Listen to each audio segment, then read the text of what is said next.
What up, y'all? Welcome to another episode of The Growth Blueprint. Stoked to have this one today. I've been thinking about this topic for a while now, pretty in depth over the last couple of days. It's just kind of been the topic that's been on my mind. But this episode is going to be a lot about growth, but not necessarily like how to grow, but just the mindset around growth itself. And some paradigm shifts that I have found have been super helpful in helping me grow, because growth is hard, as I'm sure anybody that listens to this podcast is aware of, that growth is difficult and it takes effort and it's scary and it's, it's a whole bunch of things that make it rather difficult to do in a sustainable and long-term successful manner. So let's just jump right in. I figured we would start with just kind of broadly defining what growth is. And I kind of equilibrate growth as the same thing as learning. And so what that means is same circumstance, different action, right? And that means that we have learned, right? Your kid or your pet, for example, right? They do something wrong and you discipline them, and then hopefully when the time comes around for them to make a decision of what they're going to do, they choose a different option, and then that shows that they have learned, that shows that they have grown, right? And as an adult, right, out in the world, we don't necessarily have these kind of guidelines that correct us like disciplinary action does. And so we're kind of left on our own to figure out, how are we going to learn? How are we going to grow? How are we going to change our responses to the circumstances around us in such a way that it moves our life forward? And that's what I believe that growth is it's adapting and changing so that we can react to our circumstances in a different way that moves us towards the goals that we have for our lives. And so when it comes to growth and personal beliefs about growth, they come in two flavors, two broad categories. There are people with a growth mindset and there are people with a fixed mindset. And now a fixed mindset thinks that, our skills, our intelligence, our body weight, our abilities are fixed, and there's not really anything that we can do about them, right? It's all kind of down to the genetic lottery. Like what did we get born with, and then what were we conditioned to believe and do as we were kids? And as a consequence, there's not much that we can do regarding ourselves. And the counterposition to that is something called a growth mindset.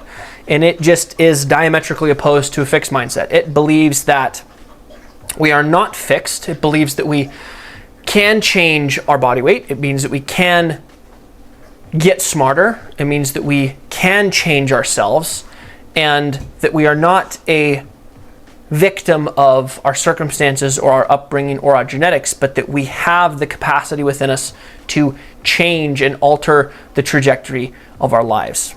And so we're not going to really talk about the adoption of a growth mindset. We're just going to assume that you have a growth mindset, and that you want to grow, and that you do believe that you can change, and that you can improve, and that you can become better. And this episode is going to be about that and what it feels like and how we can do it successfully.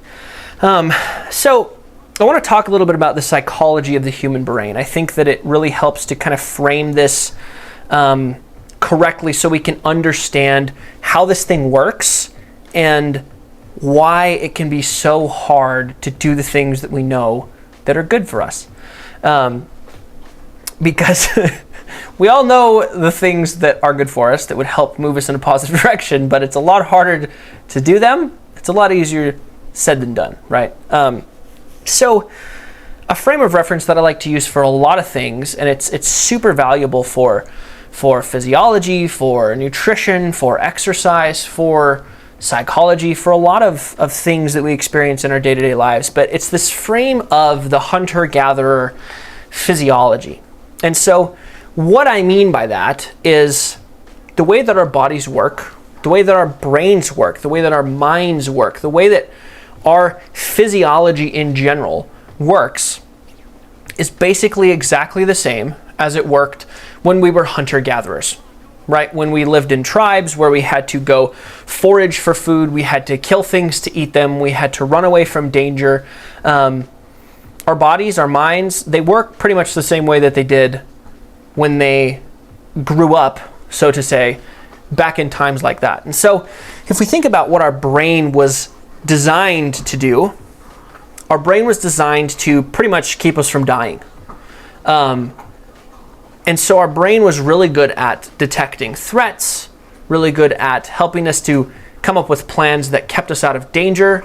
It was really good at looking at the potential negative outcomes that could happen in a given situation so that we could not die. Because back in those times, right, that was basically all existence was how do we not die? How do we get enough food so we don't starve to death? How do we not get killed by something that's a predator? Or how do we, not get caught out in a storm that kills us? How do we avoid accidents that can kill us? I mean, that's exactly what it was. Every single day was a life or death scenario. And if it wasn't every single day, it was probably every other day was a life or death scenario. And so our brain grew up and adapted and evolved in this environment where it needed to know and be able to predict as much as possible to keep us alive. Okay? And so because of this, we as humans have a really good ability to look at and map out and foresee negative circumstances and negative outcomes.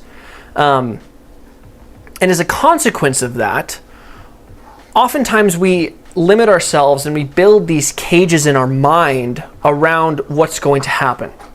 Okay? And it's not a bad thing necessarily. It's very natural for this to happen, but it's not going to be conducive for us when it comes to doing new things, learning new things, helping us grow. And the reason is because the curious one that did the new things and tried different stuff in the hunter-gatherer tribes died. The curious one that said, ooh, look at this cool cave. I think I'm going to go in here and try something new and see if I might get a benefit out of this. Walked in on a sleeping grizzly bear and died. And so those are the brains that said, I'm not going to do that. I'm not going to do this new thing. I'm going to stay in my comfort zone where things are predictable and things make sense. Those are the brains that survived. And that's why we all have those brains in our heads right now. These brains that keep us in our comfort zone where things are controllable, where things are predictable, where we know what the outcome is going to be of the decisions that we make so that we don't die. And that's because our brain has pushed us into this zone of comfort where it can understand these things so that we don't die. But we're not really going to die on accident in the modern day. Now, that's not to say accidents don't happen and people don't die, right? Obviously, that's the case. But we're not living in an environment where it's life or death every day, every other day, or at least once a week, right? We're not living in an environment where our brain needs to be so hyper aware of continuing to maintain and control every single variable that we can in order to keep us safe from dying. But our brain is the same as the brain all those years ago, and it functions the same way, even in today's society.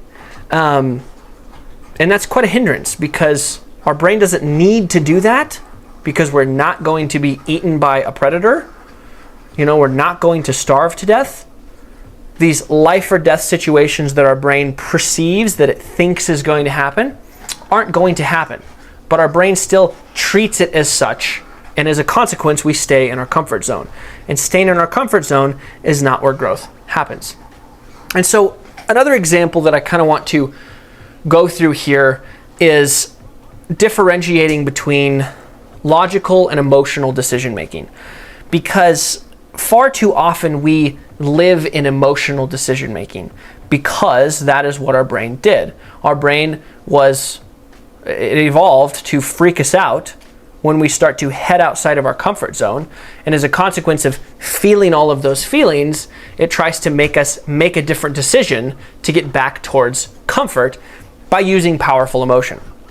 And I think that a lot of people are stuck in emotional decision making rather than thinking through things logically. And so, we will branch out to start something new. It's February, right? New Year's resolutions just happened. Everybody tried to start a bunch of new stuff, right? Whether that was health and fitness, financial, emotional, maybe you're reading, whatever, right? We started something new and we got out of our comfort zone. And now, a month in, we're not feeling it. It's not blah, we're kind of feeling blah about it. We don't feel great about what's happening. As a consequence, we say, I don't think it's really working. I guess I'll go back to the way that things were. I will seek comfort in my comfort zone. And instead of thinking through this logically, we make the decision, because I do not feel good, because this does not feel good, I'm going to make a different decision. And so I want to give you a couple examples of logical versus emotional decision making and how it can be ridiculous to think about things in an emotional sense and help you try and frame things logically. So the two examples that I came up with was like kids and pets. If your pet, when you got them, as they were a baby, took a shit on the floor, that didn't make you feel good. You're not stoked out of your mind to have to go clean up your dog or your cat's shit, right? But you do it anyway. Why? Because we all have this conversation in our head. Logically, we say, oh, they're just a baby, right? They don't know any better yet. And then you take action based on the logical conclusion that you've come to, and good things happen, right? There's no longer shit on your carpet. Or your kids, right? Your 3-year-old punches another 3-year-old in the face, right? Your 2-year-old, whatever, however old they are, right? We know that's not good, right? It doesn't make us feel good, but we don't respond to them as if they were an adult because it does not make sense to, right? Logically, they need to be responded to like a 2-year-old, like a 3-year-old, right? And so we're not taking action based on the emotions that we're feeling. We're taking action based on the logical conclusions that we can come up with, okay? And so the more that we can look at the things that we're trying to accomplish that are new, the habits that we're starting that are new, and say, am I going to make a decision based on emotionally how I'm feeling right now? Or logically, if I continue to make this decision, is something good going to happen? Yes, then great. Let's continue to make that decision. Okay? And that's one of the big points of this episode that I really want to get across to people is we cannot make decisions about growth and about progress and about changing our lives from an emotional frame of reference because growth is hard.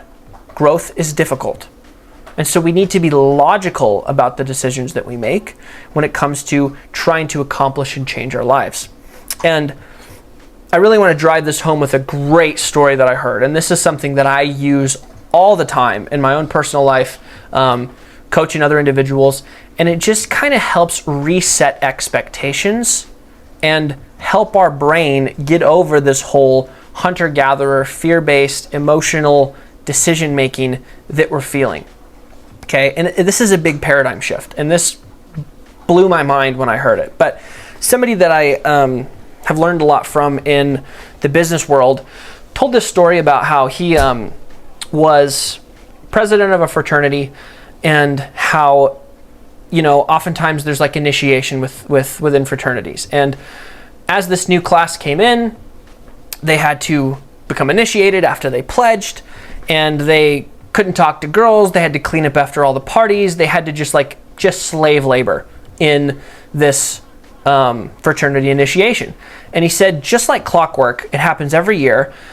All of the freshmen gang together and want to basically throw a fit and just be like, this sucks. We don't want to do this anymore.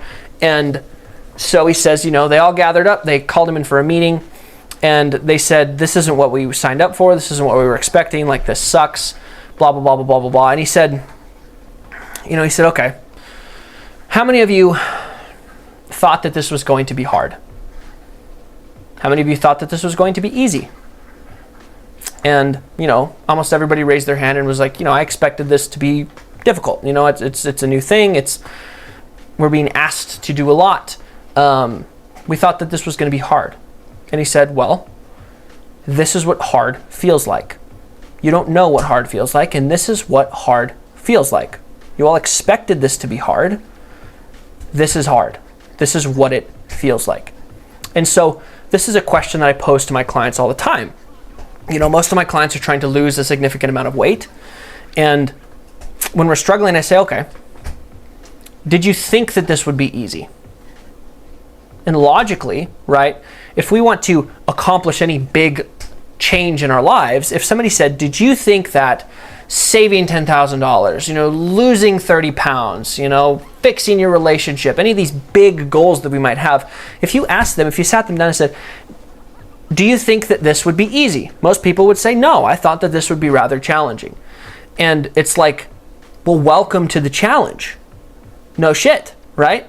This is what challenging feels like. This is what hard feels like. And if you can accept that and have that aha moment of like, oh yeah, I did think that this would be hard, I guess it makes sense that I would feel this way.